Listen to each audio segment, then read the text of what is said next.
अवधूत चिंतन श्री गुरुदेव दत्त श्री स्वामी समर्थ. माझ्या चॅनलमध्ये तुमचं सगळ्यांचं मनापासून खूप खूप स्वागत, आभार. चला तर मग आज आपण विषय जाणून घेणार आहोत. राखी पौर्णिमा आता येत आहे. बहिणीने भावाला राखी बांधण्यासाठी आपण अनेक प्रकारच्या राख्या घेत असतो. पण आपल्या भावाच्या प्रगतीसाठी, भावाच्या रक्षणासाठी जर आपण ह्या आध्यात्मिक राख्या घेऊन जर आपण आपल्या भावाच्या हातावर बांधले तर भावाचं तर रक्षण होतच होतं, तर भावाची प्रगतीसुद्धा होते.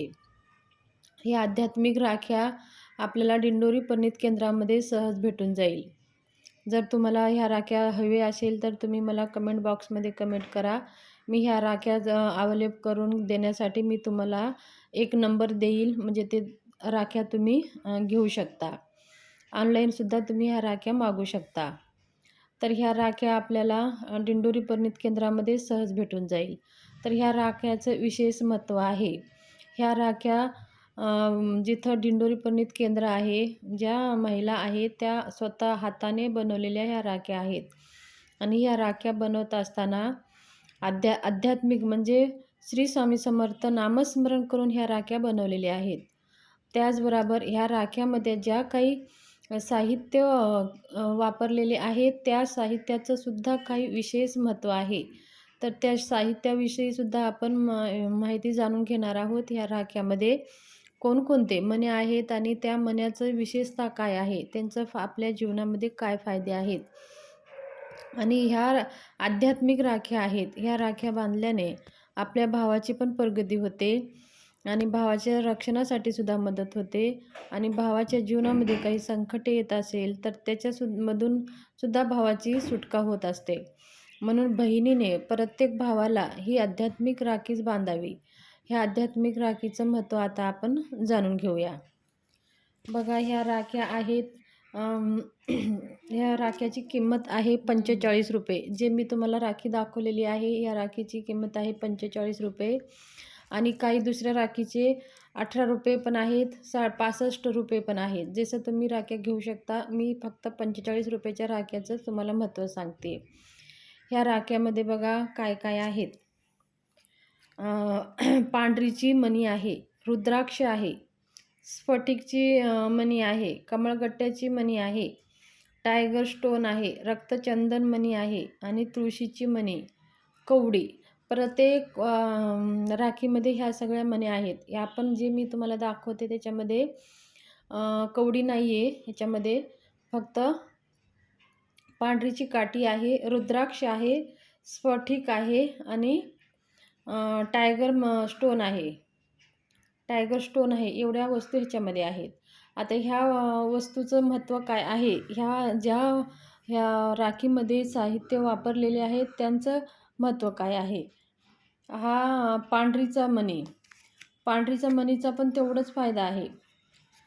पांढरी मणी बघा, आपल्याला जर काही हिंसक प्राण्यापासून संरक्षणासाठी ही पांढरीची मणी आपल्याला काम करते.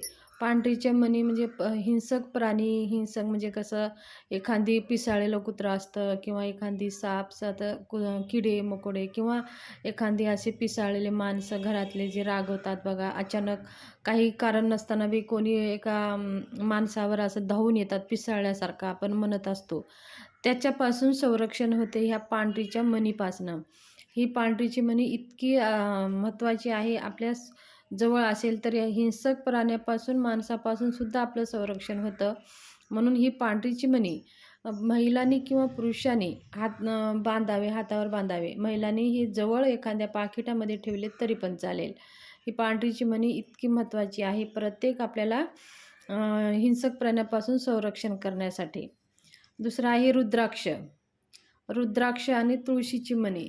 बघा, रुद्राक्ष तेवढंच महत्त्वाचे आहे आध्यात्मिक विकास करण्यासाठी आणि मन शांती राहण्यासाठी. हा रुद्राक्ष खूप महत्त्वाचा आहे. म्हणून आपण रुद्राक्ष धारण करत नाही असं तर आपल्याला रुद्राक्ष भेटत नाही आणि ते आपल्याला महत्त्वसुद्धा माहिती नसल्यामुळे त्यांचा आपण कदर पण करत नाही.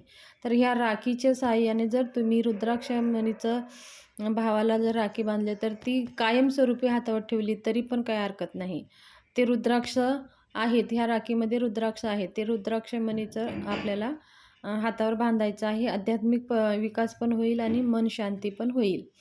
आता स्फटिकचं क्रिस्टल बघा, स्फटिकचे मण्या पण आहेत ह्या राख्यामध्ये.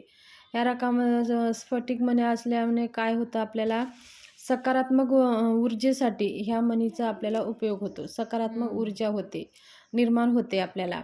आणि कमळगट्ट्याचं मणी आणि कवडी.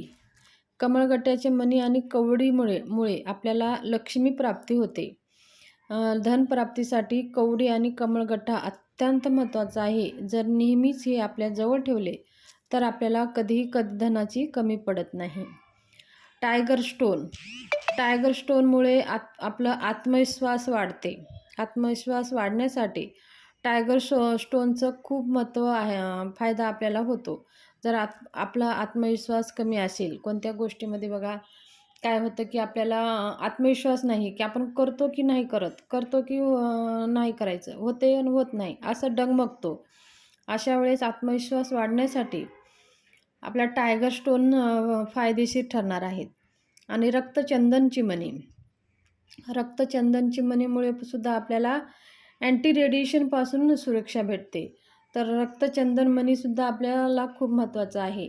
ह्या राख्यामध्ये 45 रुपयाची ही राखी आहे. ह्याच्यामध्ये फक्त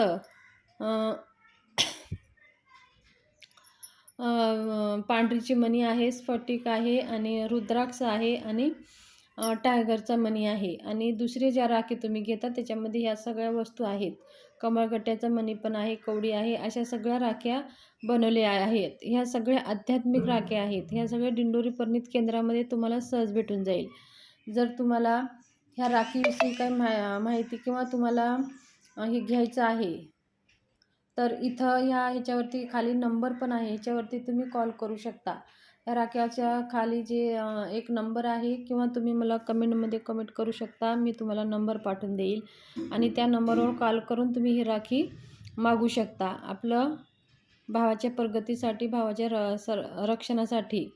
आणि ही राखी बांधल्यावर काढून असं का 2-3 दिवसांना आपण काढून फेकून देतो, पण ही राखी अजिबात काढायची नाही.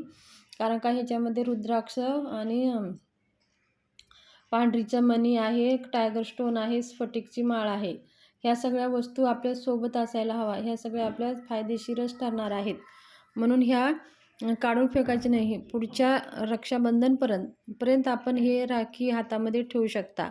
समजा आता तुम्ही हातामध्ये ठेवू शकत नसाल तर तुम्ही ही राखी एखादी दुसरा दोरा घेऊन व्यवस्थितशीर तुम्ही असं बांधून त्या हातामध्ये घेऊ शकता किंवा खिशामध्ये ठेवू शकता. पण हे मण्या आणि ह्या वस्तू आपल्याजवळ असले तर खूप आपल्याला फायदाच होणार आहे.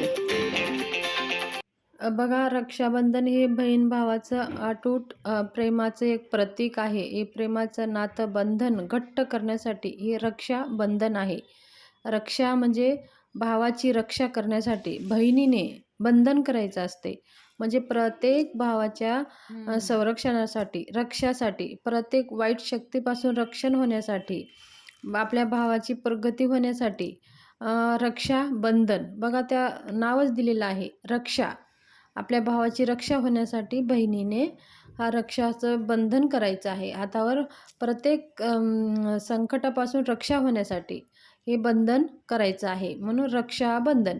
आणि भावाचं पण तेच हे आहे. मग रक्षाबंधन आपल्या बहिणीचं प्रत्येक संकटात, आपल्या बहीण दुःखी असेल, आपल्या बहिणीला त्रास होत असेल त्याच्यापासून रक्षा करण्यासाठी भावाचं पण काही कर्तव्य आहे. म्हणून ही बहीण आपल्या भावाला आशीर्वाद देत असते आणि रक्षा व्हावं म्हणून ती बंधन हातावरती एक धागा बांधत असते, राखी बांधत असते. तर भावाचं पण कर्तव्य आहे बहिणीची रक्षा करण्यासाठी. तर ही रक्षाबंधनविषयी थोडीशी माहिती तुमच्याशी शेअर करायची होती. माहिती कशी वाटली, आवडली असेल तर शेअर करा, सबस्क्राईब करा, लाईक करा आणि व्हिडिओ हा जास्तीत जास्त ग्रुपमध्ये शेअर करा. सबस्क्राईब जरूर करा. धन्यवाद.